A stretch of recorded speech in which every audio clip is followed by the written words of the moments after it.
Hello there my dudes, welcome to episode 3 of Cooking with Cat. My chef hat looks horrific, but that doesn't matter. Today I'm going to be teaching you the much requested recipe for my upside down protein cake as seen in my 100 subscriber celebration video. No one likes a dawdler, so let's get straight into the recipe.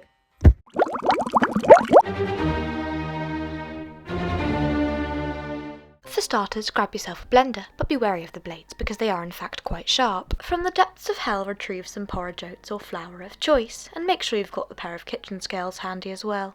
Oh my god, there's a hole in the bottom of my porridge bag? Is it possible to have a Cooking with Cat episode where things don't go wrong? I don't think so.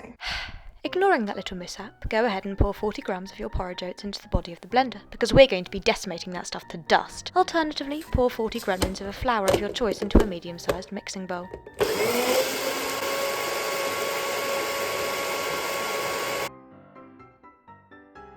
Parental supervision advised. Into your mixing bowl, you're now going to add 45ish grams of egg whites, or the whites of one medium egg.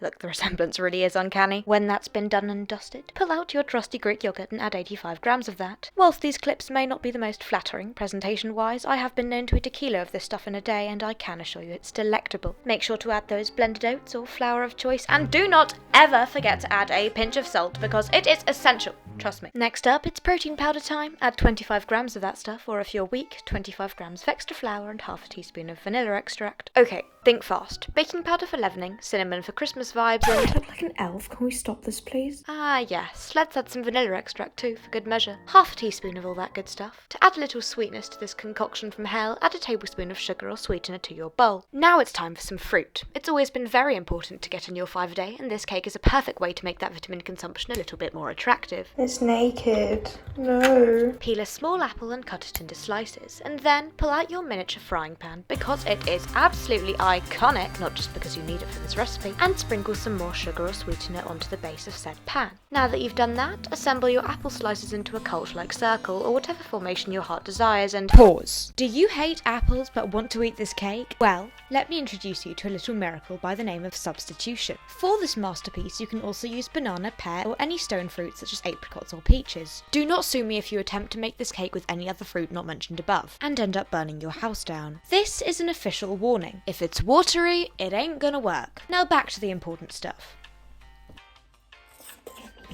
Using the utensil known as a spoon, mix up the mixture and evenly spread it over your chosen fruit in the pan. If you've done it right, it should look like so. Put a lid on that bad boy and have it on your smallest flame at the highest heat for 1 minute to warm up the pan. Hey Siri, set a 20-minute timer. 20 minutes, starting now. Having set your 20-minute timer, you can now spend 1 minute ravenously attacking the ingredients left over in your kitchen. Don't eat raw eggs, kids. Okay, so it's been 1 minute since I put the pan on like the high heat of the smallest flame that we have on this gas stove, and we're just going to turn it right down.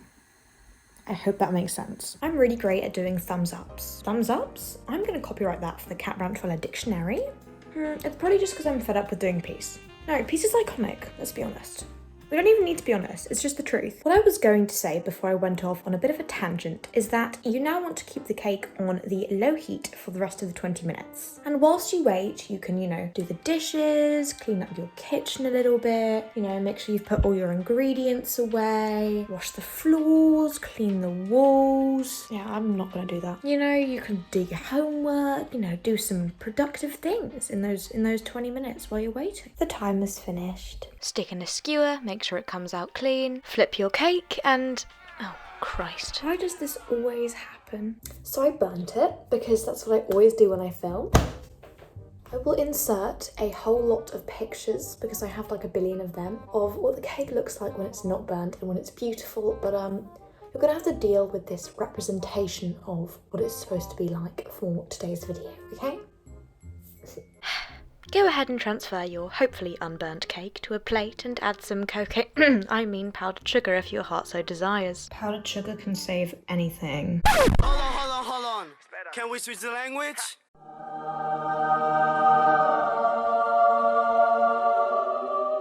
We all know I love to make my outros painfully long, so today I'm going to try and not do that. But it's time to feast, my dudes, so let's get to munching. Can we all just appreciate how beautiful this looks? stunning, absolutely stunning. Slay. Even though it's slightly burnt, it will still taste absolutely phenomenal. Oh my god, it will taste phenomenal. That was so cringy, but I love that. Gorgeous queen. I do want to eat it while it's still warm because eating it when it's cold is not a mistake that you want to make. So I will be saying toodles to all of you doodles now. Okay, I'm not joking, that is so good. I think that might actually be the best cake I've ever made. You have to make this recipe and send me your creations over on Instagram. At @catthecucumber, I'm expecting photographs. Many of them. Keep doing what makes you smile, my friends. Keep eating what makes you smile, my friends. Stay classy and stay very, very cool. I'll see you all eventually. Bye, bestie!